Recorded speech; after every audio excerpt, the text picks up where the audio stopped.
पारू या मालिकेच्या आजच्या भागात आपण पाहणार आहोत. आबासाहेब आदित्यला कुदळ आणायला सांगतात, मात्र कुदळीऐवजी आदित्य कुऱ्हाड घेऊन येतो आणि ते बघून आबासाहेब त्याला विचारतात की तू खरंच शेतकरी आहे ना. त्यामुळे मग आदित्य नाटक करत म्हणतो की हो आबासाहेब, पण तुमचं एवढं मोठं शेत बघून ना मला काय करावं तेच सुचलं नाही.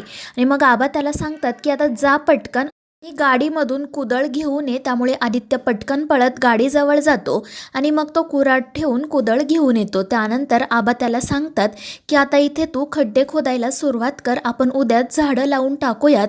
आणि मग आदित्य खड्डे खोदायला सुरुवात करतो. मात्र त्याचं काम बघून आबासाहेब डोक्यालाच हात लावतात. ते म्हणतात की असं काम केल्यावर उद्यापर्यंत एकही खड्डा खोदून होणार नाही.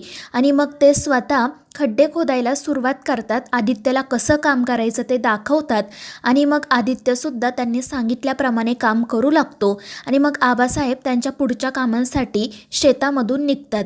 तर दुसरीकडे प्रीतमने कसाबसा गोठा साफ केलेला असतो आणि मग तितक्यात प्रताप त्या ठिकाणी येतो. तो प्रीतमला म्हणत असतो की आता मला धारा काढून दे, माझ्या खुराकीचा वेळ झाला आहे. त्यामुळे प्रीतम खूप घाबरतो. तर प्रताप त्याच्या हातामध्ये एक तांब्या देतो आणि तेथून निघून जातो. तर प्रीतम गाईच्या धारा काढण्यासाठी तिच्या जवळ जाण्याचा प्रयत्न करत असतो. मात्र तो गाईला खूप घाबरत असतो आणि म्हणत असतो की मी तुझ्या खाली हा तांब्या ठेवतो, तू दूध दे, मी पटकन ते दूध प्रतापदादांना नेऊन देईल आणि मग तुला जास्त कोणताही त्रास देणार नाही. आणि प्रीतमचं हे बोलणं ऐकून तिथे आलेली प्रिया हसू लागते.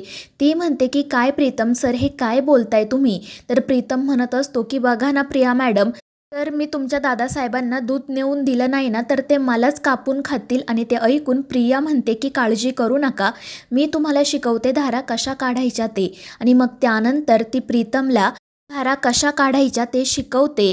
प्रीतमसुद्धा प्रियासोबत आनंदाने काम शिकत असतो. ते दोघेजण एकमेकांसोबत खूप छान वेळ घालवत असतात. आणि मग त्यानंतर प्रीतम प्रतापसाठी दूध घेऊन निघतो. मात्र तितक्यात नंदाताई त्या ठिकाणी येतात. त्या प्रीतमला म्हणत असतात की अरे काय तुझं काम आहे हे, तिकडे सगळेजण जेवायला बसलेत आणि तू अजून धाराच काढतोय का, चल पटकन, आळशी कुठला. त्यामुळे प्रिया प्रीतमवर हसू लागते. तर दुसरीकडे पारूने सगळ्यांसाठी छान जेवण बनवलेलं असतं. आबासाहेब, प्रताप आणि प्रिया जेवण करण्यासाठी बसतात. पारूने बनवलेलं जेवण बघून ते तिघेही खुश होतात आणि मग आबासाहेब जेवणाचा पहिला घास घेतात. पारूच्या हातची चव त्यांना खूपच आवडते. ते म्हणत असतात की अगदी तीच चव आहे, आज पुन्हा एकदा तिची आठवण आली. आणि त्याचवेळी दुसरीकडे अहिल्याला ठसका लागतो. श्रीकांत म्हणत असतो की थांब, मी पटकन पाणी घेऊन येतो. तर अहिल्या म्हणते की नको श्रीकांत, मी ठीक आहे. असं वाटलं की कोणीतरी खूप कळवळीने आठवण काढतंय माझी. आणि त्यावर श्रीकांत हसत म्हणतो की जवळचंच कोणीतरी असेल.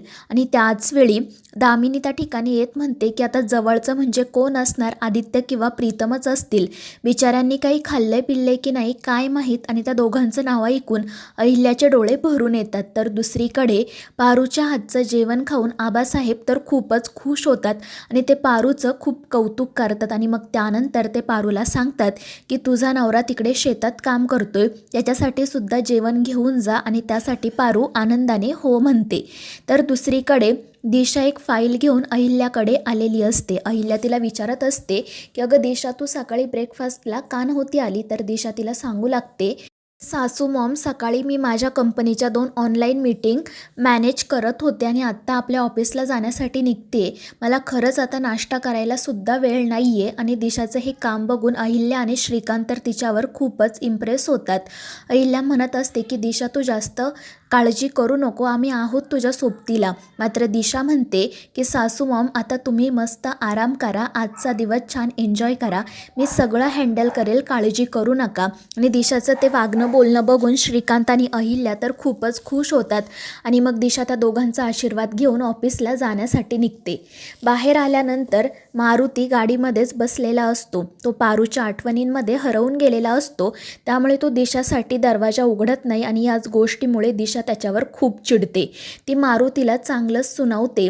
तर मारुती म्हणत असतो की दिशा मॅडम, मला माफ करा. दिशा त्याचं काही ऐकूनच घेत नाही आणि मग ती मारुतीला त्याच्या युनिफॉर्मबद्दल विचारते. तर तो सांगत असतो की मी माझे कपडे धुतले होते, ते अजून वाळले नाहीत. मात्र दिशा म्हणते की मला त्याच्याशी काही घेणं देणं नाही, तू युनिफॉर्म घालू नये म्हणजे मला ऑफिसला जाता येईल आणि त्यामुळे मारुती पटकन त्याचा युनिफॉर्म घालण्यासाठी जातो. तर दिशा खूपच खुश असते कारण तिला असं वाटत असतं की आता सगळं काही आपल्याच हातात आलं आहे. दुसरीकडे आदित्य शेतात काम करत असतो आणि तितक्यात पारूसुद्धा त्या ठिकाणी येते.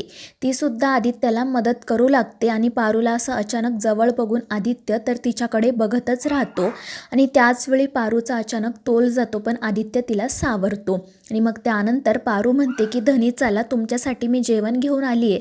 पण आदित्य म्हणत असतो की तू आता मला का धनी म्हणते, इथे आपण दोघेच आहोत ना. पण पारू म्हणते की नाही माझ्या पाठीमागे बघा आणि तिथे नंदाताई उभ्या असतात त्यामुळे मग आदित्यला सुद्धा नाटक करावं लागतं. त्यानंतर आदित्य आणि पारू जेवण करण्यासाठी एका झाडाखाली बसतात. नंदाताईसुद्धा त्या ठिकाणीच असतात आणि मग पारू आदित्यला भाकरी आणि ठेचा देते. मात्र आदित्यला आता कसं जेवायचं तेच कळत नाही. पण पारू त्याला सगळं काही सांगते आणि मग आदित्य जेवायला सुरुवात करतो. पण त्याला खूपच तिखट लागते. तो पाणी पाणी ओरडू लागतो. पण पारू म्हणते की पाणी नाही तुम्ही कांदा खा आणि मग ती आदित्यला कांदा फोडून देते. त्यामुळे मग आदित्यचा त्रास थोडा कमी होतो.